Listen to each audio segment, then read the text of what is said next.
अरे राजा यार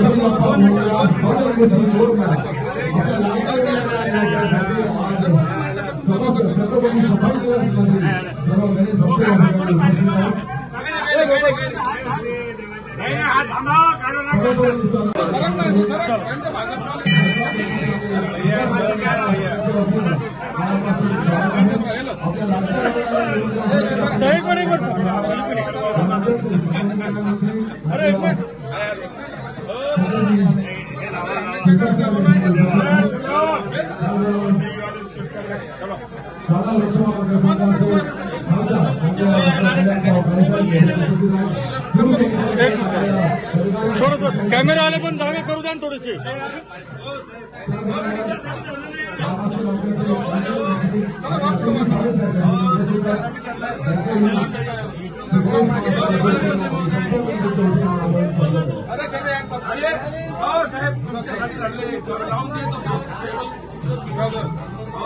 अरे राजा यार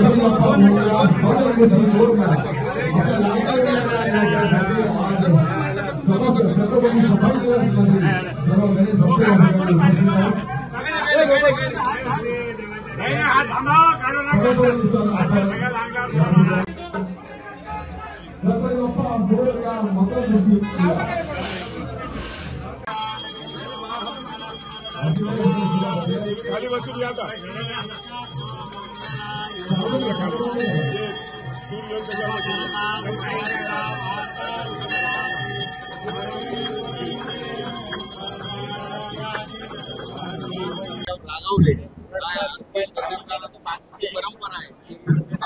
आणखी नाही काही लोकांना त्यांचं असलेलं आताचं अस्तित्वाबद्दलची जाणीव थोडीशी कमी जास्त होती.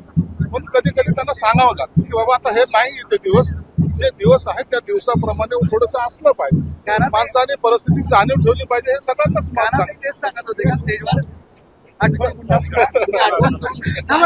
चालतं आमचे मित्र आहेत ते काय एवढं आम्ही त्याला एवढं सिरियस घेत नाहीत. आम्ही हसत खेळत या सगळ्या गोष्टी करत असतो.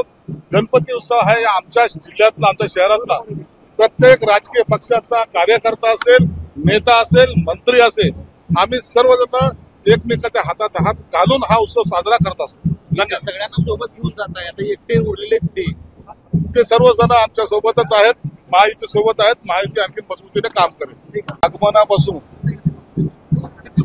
या महाराष्ट्रावर असलेले काही संकट, ज्यामध्ये अतिवृष्टी असेल, इतर काही विषय असतील, त्याचा सगळ्याचा निवारण गणपती बाप्पाने केलेला आहे. म्हणून हा एक आनंदाचा क्षण आमच्या आयुष्यामध्ये आम्ही मानतो. गणरायाला सुद्धा आम्ही हेच सांगणं घातलेलं आहे की या महायुतीचं सरकार अत्यंत मजबूतीने पावलं ठेवते. त्यांना तुमचा आशीर्वाद द्या.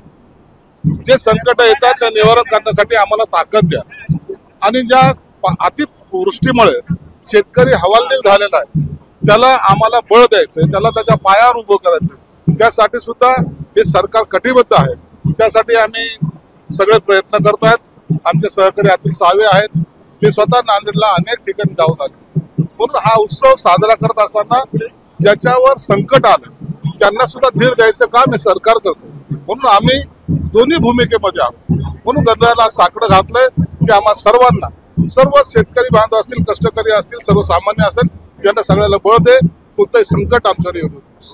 आता आरतीच्या वेळेस तुम्ही